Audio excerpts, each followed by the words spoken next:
Tem certeza que é mesmo? Vou ligar a câmera. O ataque aos três poderes em 8 de janeiro, em Brasília, chocou o país e levantou uma reflexão. Afinal, o que é patrimônio histórico e por que é importante preservá-lo? Quadros, relógios, esculturas, painéis e prédios, por que eles têm tanto valor? Não só valor financeiro, mas principalmente valor simbólico. E por que a destruição deles afeta todos nós, brasileiros?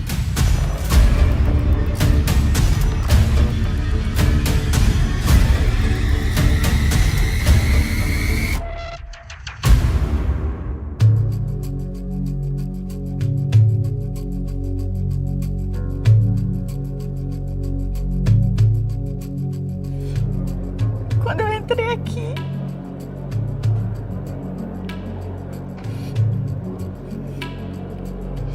e vi tudo quebrado. A gente tinha acabado de deixar tudo super limpo, super higienizado para posse. Então, quando eu cheguei aqui e vi tanta água, tanto vidro quebrado, os objetos, os presentes protocolares totalmente danificados, alguns, né, caco, pedaços de vaso chinês, né, por toda a casa. Foi muito difícil. Quando eu vi as coisas acontecendo pela televisão e que eu percebi que eles entraram neste recinto aqui, que é o nosso salão expositivo do museu, eu fiquei desesperado. Quando eu pensei na riqueza cultural que a gente tem aqui em obras de arte e no perigo que essas obras corriam, eu me emocionei, me desesperei e chorei, pensando no pior que poderia acontecer aqui.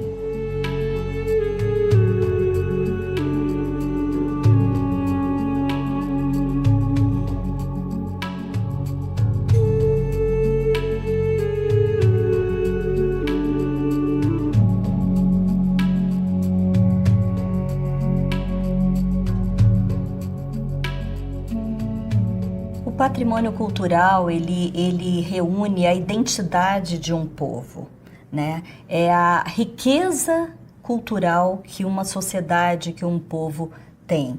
Ele é muito importante, tanto do ponto de vista científico, cultural, porque ele conta a história de um povo.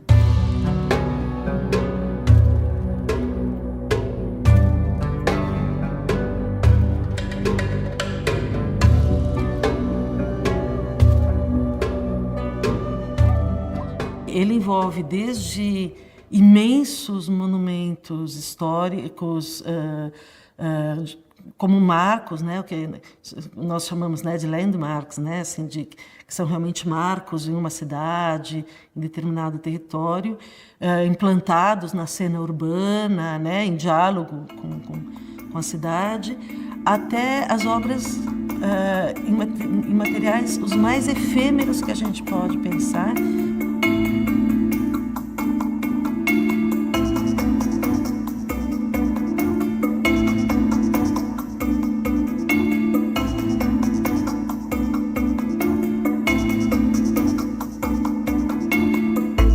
Sou Jean Nunes Damasceno, trabalho desde 2002 na Câmara, presto serviço aqui como terceirizado na Câmara. Nunca tinha conhecido a Câmara dos Deputados, só depois que eu vim trabalhar que conheci a Câmara dos Deputados.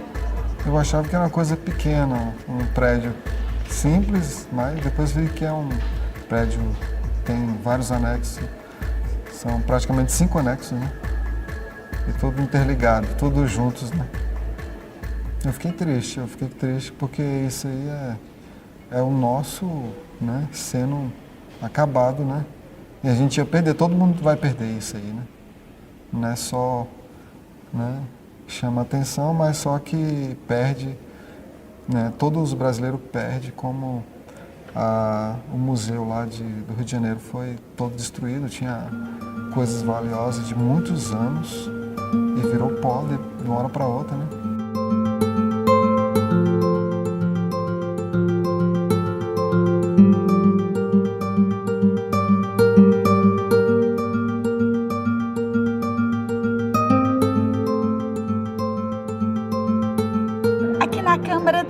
contexto bem interessante.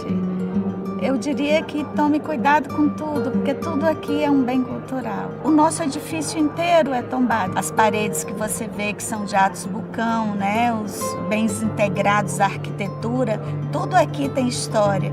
Quando a gente abre um buraco numa parede aqui, aparece um monte de escritos das pessoas que trabalharam aqui na construção de Brasília.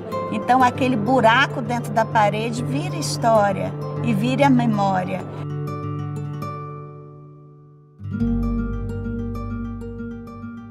Simbolicamente, essa barbárie, digamos assim, que chegou a resultar em facadas numa obra de Di Cavalcanti, em prejuízos para tantas obras no Palácio do Planalto, no Supremo Tribunal Federal e na própria Câmara, elas impactaram, elas foram uma manifestação também de ódio à cultura, alguns dos símbolos da cultura. O Palácio do Congresso Nacional é o ícone da democracia. Isso foi dito pelo próprio Niemeyer. Danificar esse patrimônio que está aqui, danificar as obras, né, como o Anjo que está aqui, significa danificar o que a gente tem de mais sagrado no nosso país hoje, que é a nossa liberdade.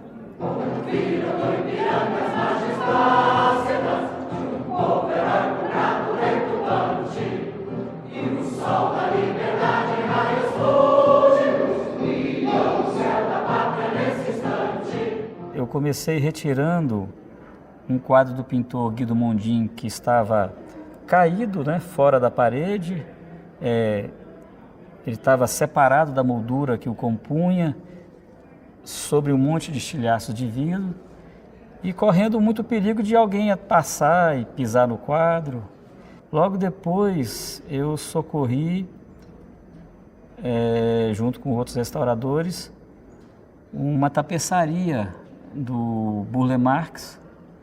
Era um tapete enorme, ele tem 5 metros de comprimento por 3 de altura, e a tapeçaria estava rasgada, estava molhada, jogada ao chão, com cheiro de xixi e pó químico de extintor de incêndio espalhado sobre ela.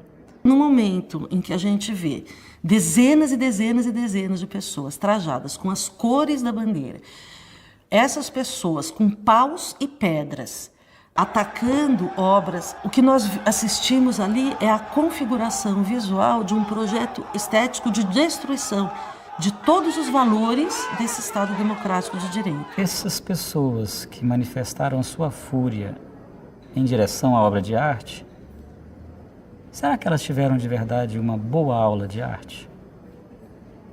Será que elas foram ensinadas a refletir sobre o sentido de um patrimônio artístico-cultural? Ou a gente ainda está com uma concepção artística excludente da sociedade? E as pessoas sequer sabiam que podiam vir aqui ver esses bens.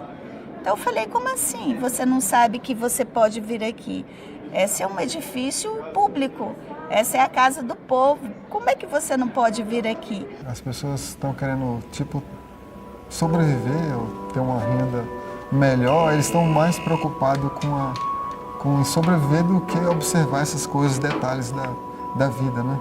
Estão querendo sobreviver, né? Ter uma vida melhor, aí depois que ele passaria a enxergar essas coisas, os detalhes da vida, né?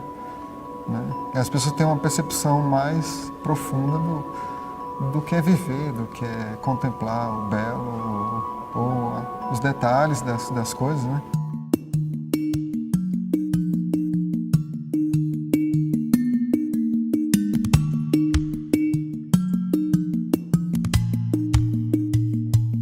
A gente também sabia que a partir do momento que esses objetos voltassem para o seu estado original, nós também estaríamos dando uma resposta ao próprio ato, né? Nós estaríamos falando, olha, nós temos condição, né, de reaver tudo isso, de colocar tudo nesse lugar, porque simbolicamente significaria que a gente estava devolvendo a normalidade à casa, tanto que no mesmo dia o processo legislativo continuou. Esta é uma sessão muito significativa.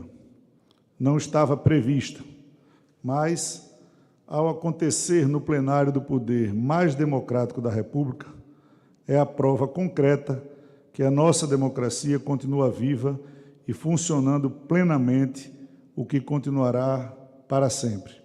Alguém que chega e comete uma agressão, uma depredação de um objeto, de uma obra de arte, de um relógio único no mundo, é alguém que ou tem uma grande ignorância sobre o que significam esses símbolos, ou alguém que não tem a noção do quanto esse tipo de bem material, esse tipo de patrimônio é importante para uma nação. A gente não está ensinando a nossa juventude a pensar. A gente ensina a nossa juventude a decorar para passar num vestibular. Mas a gente não está preparando uma população realmente para se perguntar sobre si mesma. A célebre pergunta ontológica dos filósofos gregos, quem sou eu? Ela não é feita na escola. E quando ela não é feita na escola, ela não é feita na vida. E a falta dessa pergunta leva a esses atos de fúria humana. Lamentavelmente, a gente precisou ter uma situação absurda como essa para a gente ter um debate do patrimônio. Os profissionais do patrimônio vêm lutando há décadas pela valorização, porque muitas vezes são profissionais que são contratados, né, são terceirizados com contratos temporários, né, quando a própria formação, né, desses profissionais é uma formação difícil, caríssima, que muitas vezes, né, esses profissionais têm que recorrer a cursos fora do Brasil, pagos às próprias expensas. E a gente ainda tem assim a noção de que basta ter a obra e limpar ela lá de vez em quando e que vai estar tudo bem. E não está tudo bem. Não adianta uma instituição ter uma obra artística e não ter o conhecimento de como preservá-la para a posteridade. E, sem dúvida, nos dá um grande alívio quando nós ouvimos o IPHAN, por exemplo, que é o órgão responsável, né, pela proteção, pela preservação do patrimônio, que é um grande parceiro da Unesco, preocupado e falando em aprimorar a política de educação patrimonial no país. Quando existe uma guerra e você quer acabar, aniquilar com aquele povo que você está querendo destruir, o que você faz? Você tira desse povo a cultura, você tira desse povo a identidade. E como é que você faz isso? Eles tiram dessas pessoas a memória do que realmente as representa, dos edifícios, né? Do teatro, né? Das escolas, vai tirando dessas pessoas a lembrança do que elas são, porque os nossos bens culturais representam o que nós somos. Eu tenho certeza que o dia que nós tivermos um sistema educacional que ofereça a mesma qualidade para todos os seus habitantes, o dia que nós estivermos em uma sala de aula, o filho do faxineiro estudando junto com o filho do empresário, eu tenho certeza que atos como esse não acontecerão na nossa sociedade. Independente de política ou não, a gente tem que cuidar das câmaras, dos deputados. A gente está aqui, no mundo civilizado, a gente pode preservar isso, né?